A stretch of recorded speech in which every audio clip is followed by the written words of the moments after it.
Bruh, look at this dude. Wait till you see the. No, no, no, no.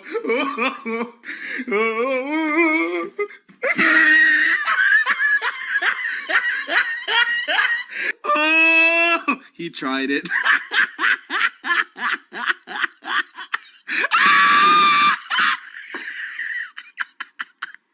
Oh, no, no, no, look at this one.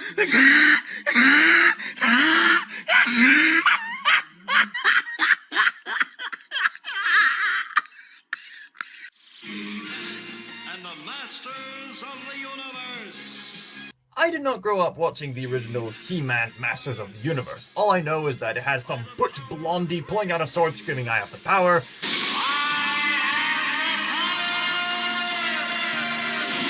Riding a cowardly kitty which he transformed into a awesome tiger thingy. He fought Skeletor, he said, "Nyah! It became a cultural phenomenon of the 80s, it's still recognized as a pop cultural icon, and several memes have been made from it. Oh, me. So I hear of this new Netflix show, and I hear it from the fans who really didn't like it. What bizarre motivation to watch a show, am I right? So in the past few days, I watched the series on Netflix. Keep in mind, this is only part 1, and part 2 is yet to be released. And what did I think of part 1 of Masters of the Universe Revelations?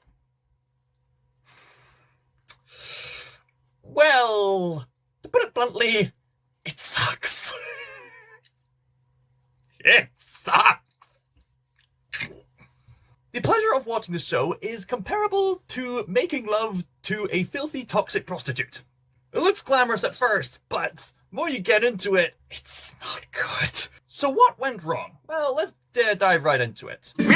Keep in mind, I am reviewing this from the perspective of someone who didn't grow up watching the He-Man classics, so my judgment on this is not so much going to be influenced by any pre-established nostalgia for any previous adaptations of He-Man. I'm reviewing this more or less just as it is, although it would be difficult to review this just as it is because this was meant to be a sequel paying homage to the original, and there are a lot of callbacks, and the show is at its best when it's calling back to the original show. It goes to show how rubbish the modern entertainment is.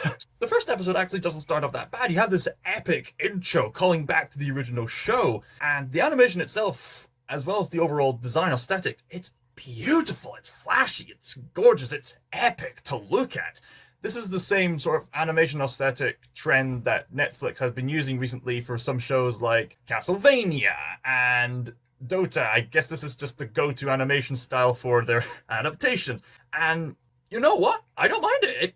It works. There's a reason why they keep using it. It's just really good. The designs pay respect to the original designs with a few alterations. Some alterations fans might nitpick about, but other alterations I think were a vast improvement. Like, for example, take a look at Adam and He-Man. How do people not think that Adam and He-Man could possibly be the same person?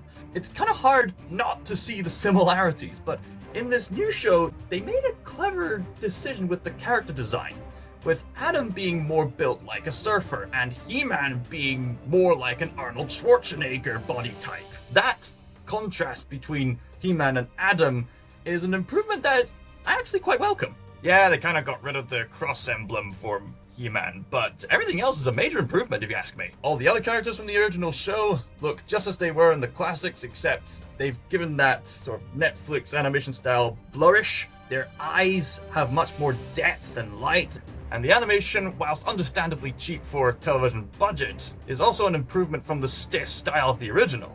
You even have Mark Hamill as Skeletor! Mark Hamill! I mean, sure, he's doing his usual Joker shtick, but that voice just fits Skeletor so well, if you ask me. And this show starts out big and epic. Skeletor is planning on invading the castle Grayskull to finally do what he's been trying to accomplish for the entire franchise. And He-Man, as well as the newly congratulated Teela, as well as the majority of other characters, have to charge in to stop Skeletor. Adam takes on his He-Man form, rides on that kitty, and there's an epic battle. He-Man's all burnt, he's beaten down waves upon waves of enemies. The characters are working together, but Skeletor's getting closer to his goal. The stakes seem to be raised to an extent, and Skeletor and Evelyn are going into the basement to open the core. We see He-Man get to brutally stab Skeletor right in the chest, only to accidentally open the thing that Skeletor wanted open. Skeletor attacks the magical orb, which is the source of all magic and Skeletor attacks the magical orb, which is the source of all sustaining power in the universe of He-Man. And He-Man has to sacrifice himself in order to save everybody. This is quite a bold start. Maybe this could have been better suited as a series finale, but all that I thought was pretty well executed, if you ask me. It paid homage to the original whilst offering us something new and epic. But after He-Man's sacrifice, this is where the show goes downhill. And the main problem with this entire series thus far is eminent in the depiction of Teela. Allow me to describe the scenario. So, He-Man is dead, and so is Skeletor. He-Man has just sacrificed his life to sustain the whole universe. And even though later on in the show it's revealed that with the lack of the magical orb's power, the universe is going to slowly decay. But the universe would have already been dead if He-Man hadn't sacrificed himself.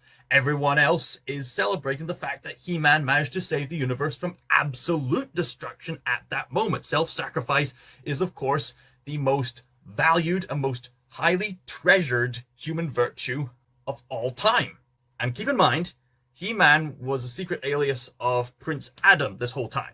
And Teela especially gets so angry at the fact that Adam lied to her, and that Adam was He-Man all along, Teela quits. On the one hand, I can understand someone getting angry for having someone they love dearly hold a secret for so long, but on the other hand, he sacrificed his life for you! I think him having a secret alias should be the least of your concerns in that matter! There wouldn't even be a universe if Adam didn't sacrifice himself! And even as Teela's walking out, everyone else is celebrating! They're not angry, they're happy! I mean, yeah, some people are gonna mourn Adam's death, but they're still alive! Teela, shouldn't the main thing in your mind be the fact that He-Man/Adam died to save you and everyone else? But he lied to me! He had to keep that secret identity so that he could keep people safe.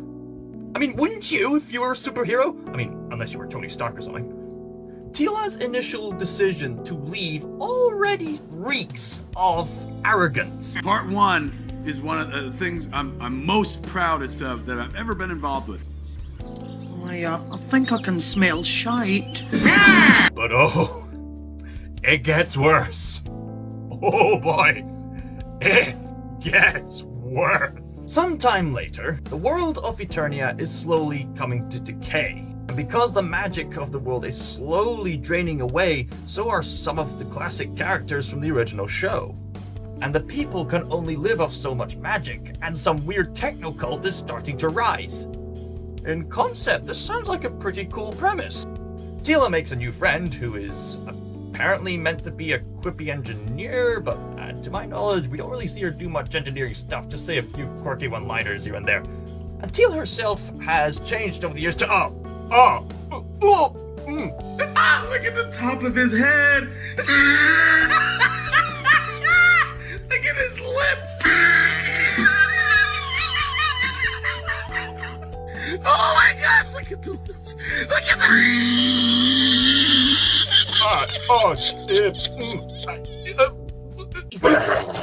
Wait, what? Look at! Look!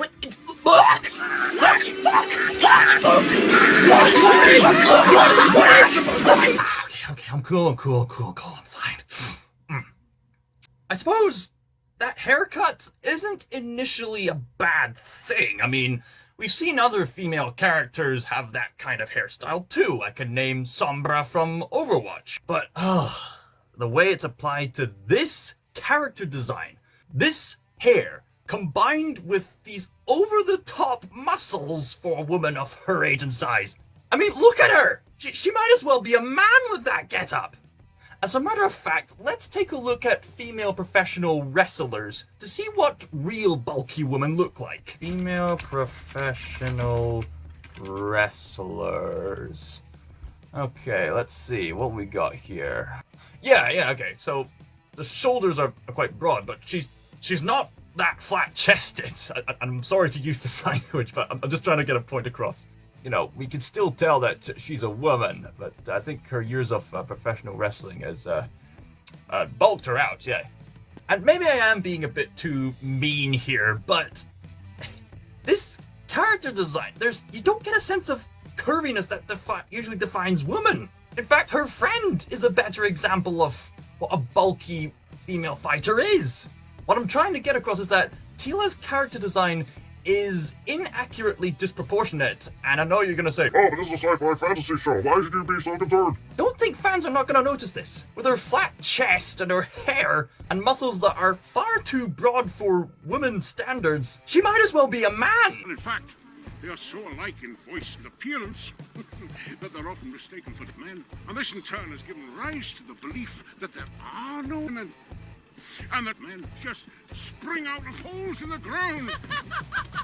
Though moving on, to the show's credit, it does offer some rather heartfelt moments with what the other characters did during their days after their glory time with He-Man. The engineer with the brown mustache, I can't remember their names. Remember, I didn't grow up with He-Man. Is collecting the last of the magical essence water, and he's offering it to their other magical friend whose entire being is magic, and he's practically dying. And we get another scene where Cringer the Tiger, despite being somewhat of a coward in his normal form, gives a motivational speech for Teela to keep on going, and that was quite heartwarming, I must admit. We even get some of the characters talking back and forth with one another, talking to Evil Lynn. Oh, forgive me, she looks like the mouse from Cat Dog. Ah, she looks like Wolverine! Having a decent conversation, and even though some of the character arcs don't really make sense later on, it's still kind of heartwarming to see the conversations that they have. The show isn't that bad. I think if you just remove Teela as a protagonist, the show's actually quite decent. And as I said before, it still looks pretty to look at. And the music's decent, and the vocal talents are pretty good. The problems just lie in the character arcs, the writing, and most of the problems mainly revolve around Teela as a main character, especially in the way that she's presented as the most blatantly obvious SJW, woke agenda, toxic feminist action heroine that Hollywood could ever cram down your throat. Oh, you thought Rey from the Star Wars sequels and Captain Marvel were extreme feminists being crammed down your throat? Oh, you ain't seen nothing yet. Because Captain Marvel at least had an obstacle to overcome, amnesia, and the suppression of society. Yeah, I know that's still somewhat poor writing, but at least it's better what I'm about to describe. Rey may be heavily critiqued as a Mary Sue, but at least she had some obstacles to overcome, and Daisy Ridley gave an amazing performance. Say what you want about Rey's overall character arc, but at least that character was genuinely afraid of resentment. Say what you want about Rey, but at least genuine fear made Rey somewhat relatable for a lot of people. But Teela, on the other hand, oh, she has no sympathy for the audience to latch onto. She seems to be fully competent in taking care of herself. And realistically speaking, if she does have any weaknesses, it's that she's selfish, she's a brat, and she's egocentric. And there is a scene that's so dumb in the way that it's written. Take notes, everybody, because this is the prime example on how not to write your main protagonist. Ready? So, they're going on a fetch quest to try to restore the Sword of Grayskull. And the two halves of the sword, which were split by Adam when he sacrificed himself, are now located in Masters of the Universe equivalent of Heaven and Hell.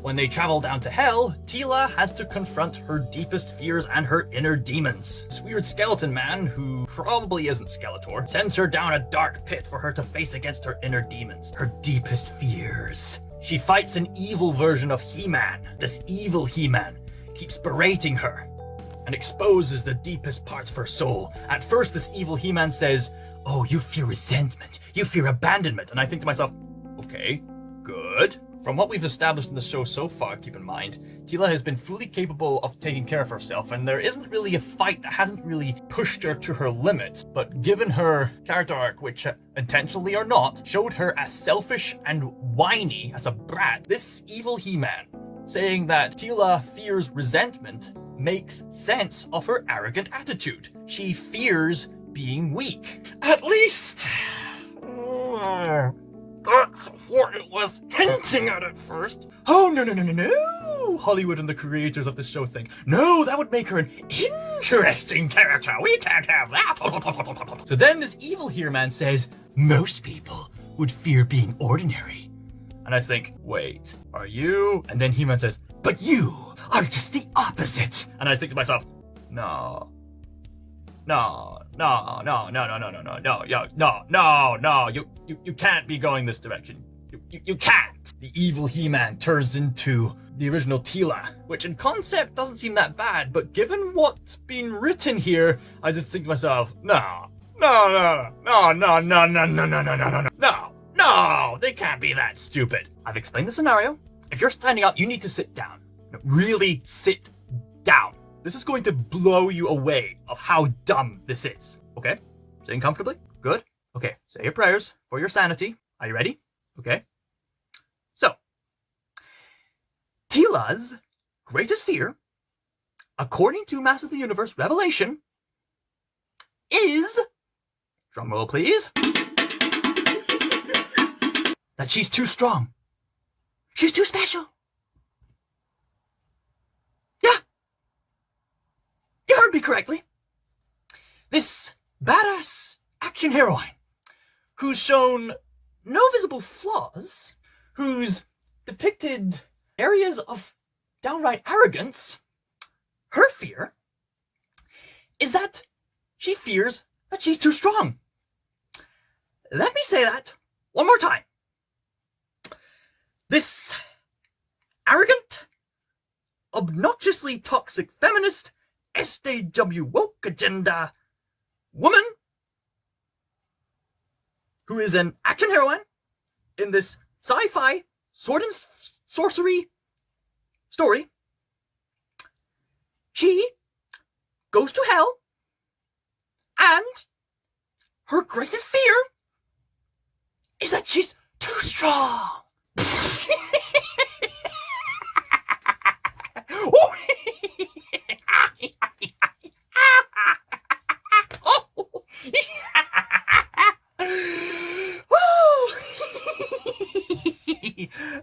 That's a good one. that's the best parody I've ever heard. Oh, I love your satirical sense of humor. Okay, good one. What's the real story about? That's not a parody, is it? That's meant to be the real thing. What? Sorry. Excuse me. What? Sorry, excuse me again.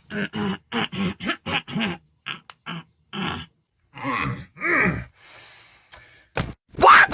This is meant to be the relatable main character. Okay, let me lay this down for you. Regardless of gender, protagonists are not strong because they have no flaws. Protagonists are strong because they overcome their flaws. That's what stories are meant to be about. They're meant to be about conflict and how the protagonists overcome it. Or, in the case of a tragedy, succumb to it. Your main character has shown No visible flaws! or anything relatable. She's physically flawless with her fighting. She's completely arrogant, yet the show depicts this as a good thing.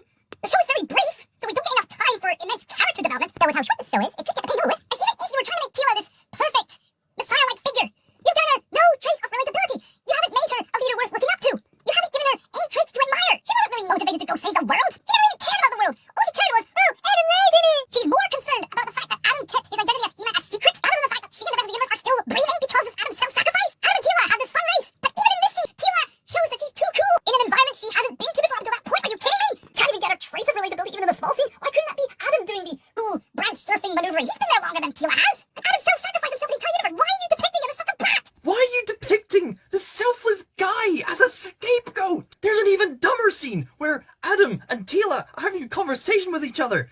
And Adam even points out, excuse me, I died. And what does Teela say? What does Teela say? Yeah, and the rest of us had to live with it.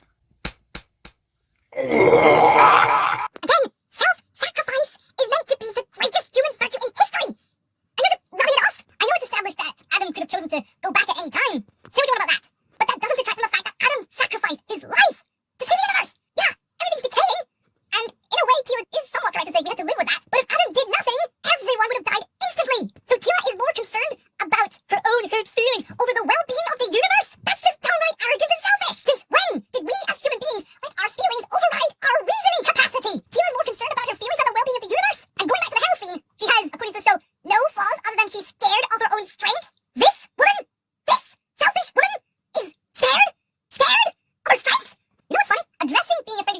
has actually been done before, and done better. It's done in Batman Begins, with Bruce Wayne training with Ra's al Ghul. Ra's al Ghul tells Bruce Wayne, you feel your own strength, you feel your own power. And this would imply the harm that Bruce Wayne is capable of with such power, or the misuse of his influence that he's capable of.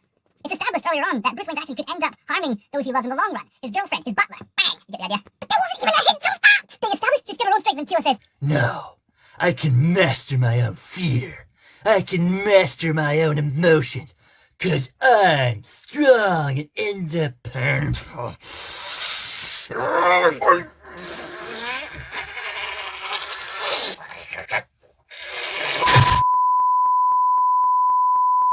Curiously incredible. For someone who didn't grow up watching He-Man Masters of the Universe, you have shown levels of rage. More than any average Scotsman just there. The whole format, how the show was presented, just made me want to scream at the top of my lungs. What's going on? The nonsense! Whether intentional or not, it's evidential that they're trying to tick boxes of modernist trends.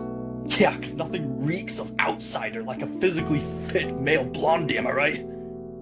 Oh, prove I'm next, aren't I? It would appear that this show may or may not have been made by some people who hated the original show. It's not that we need more men in our popular culture, it's more like we need more well-written men and more well-written women in our popular culture. You see, believe it or not, the original He-Man show was actually very supportive of female empowerment. Yeah, the original Teela did get caught in a sticky situation every now and then, but so did He-Man himself, and so did everyone else. That way, the males and females were equals, and I would imagine in the 80s, boys and girls would play together and take on the roles of all these different characters from He-Man. So, ironically, Teela was already an empowering female character. They didn't have to force down masculinity into her to cram toxic femininity down everyone's throats. If you're trying to write a character with flaws, you've got to make her relatable. If you're trying to write a character who doesn't have any apparent flaws, you've got to make him or her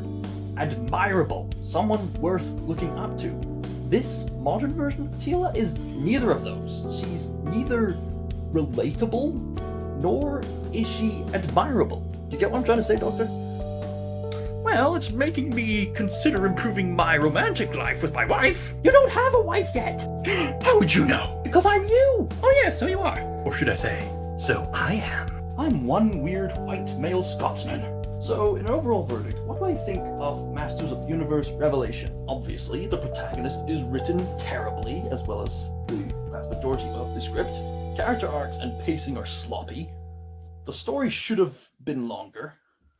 And looking at other reviews, when you actually take time to think about it, the story kind of repeats itself, almost ending off right where the story began. Character motivations don't make any sense, but the show does at least have a nice, furnished presentation. So despite what the internet says, this is not the worst thing I've ever seen. But it's still pretty bad. I'm probably going to give this a 4 out of 12. It's not absolutely terrible, but let this be the prime example on how not to write a main character. ScotsMaiar, signing out. Pray for me, you guys.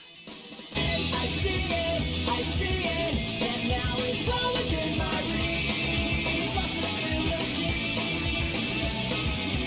I see it now. It's always been inside of me. Now I feel so free. And it's possibility. Part 2 leaves Part 1 in the dust. Enjoy Part 1, I like it too.